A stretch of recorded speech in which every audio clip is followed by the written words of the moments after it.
Selamat siang Ibu Tutor. Kami dari kelompok 2 mata kuliah Pancasila akan menjelaskan video bully dari link TikTok yang berjudul Peperangan Antar Dua Desa.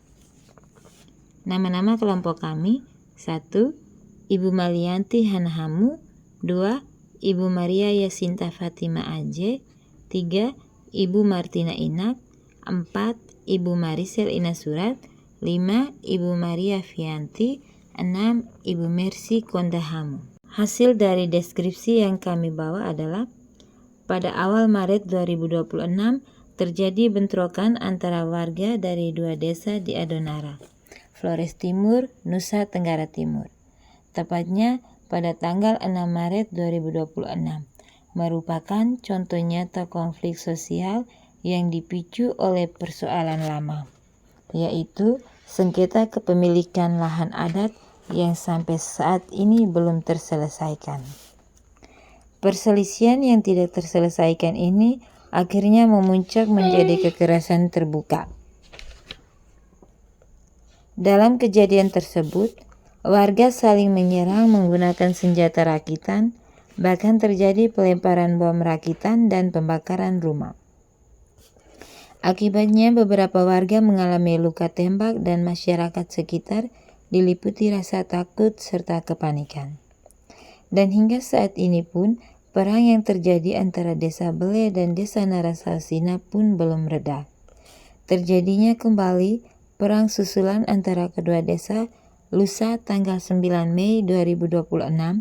Hingga saat ini, anggota Polres Flores Timur bersama Brimob Maumere dan anggota Kodim Flores Timur masih bersiaga di lokasi konflik tanah antara Dusun Bele, Desa Waiburak, dan Dusun Lewonara, Desa Narasasina, Kecamatan Adonara Timur, Kabupaten Flores Timur.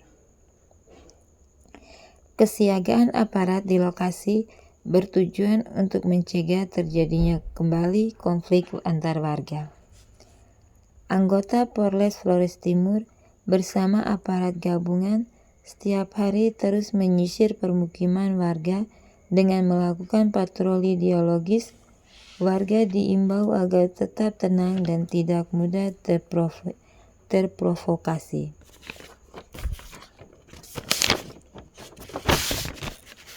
Kapolres Flores Timur AKBP Aditya Oktorio Putra melalui Kasih Humas AKP Eliezer A.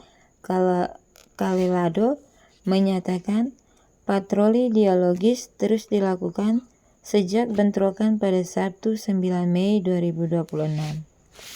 Ia menjelaskan patroli rutin dilakukan setiap pagi setelah apel sebagai bentuk penguatan kehadiran aparat di tengah masyarakat.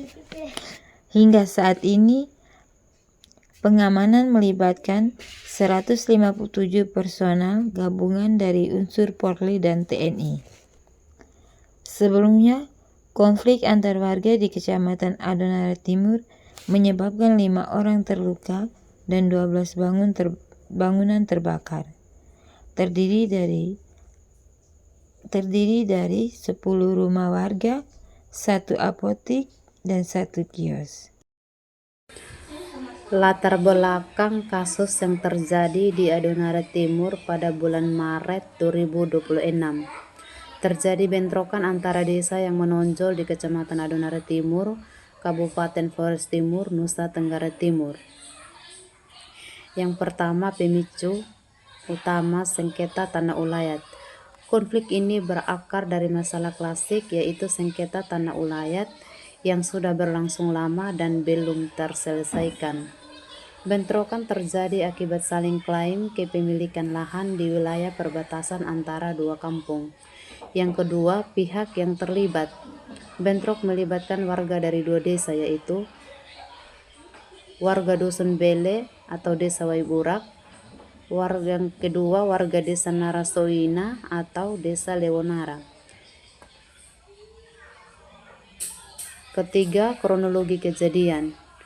Awal Maret, Jumat 6 Maret 2026.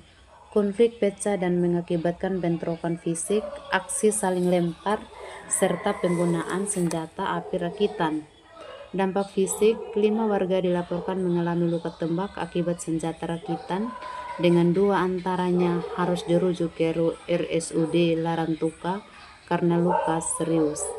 Kerusakan, 8 hingga belasan rumah dan sejumlah bangunan termasuk gudang kopra, kios, dan kos-kosan rusak berat akibat terbakar dan rusak massal.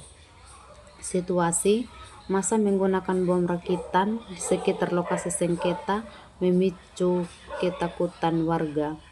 Yang kedua, upaya penanganan.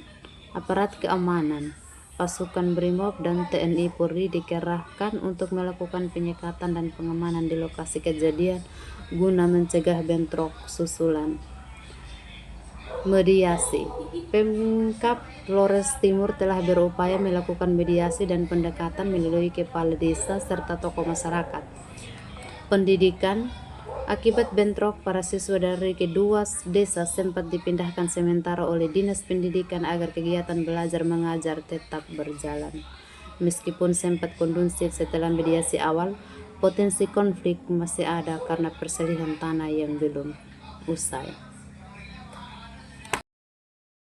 Jika dikaitkan dengan sejarah lahirnya Pancasila, peristiwa ini menunjukkan pentingnya nilai-nilai yang sejak awal digagas oleh Soekarno dalam sidang BPU PKI pada tahun 1945.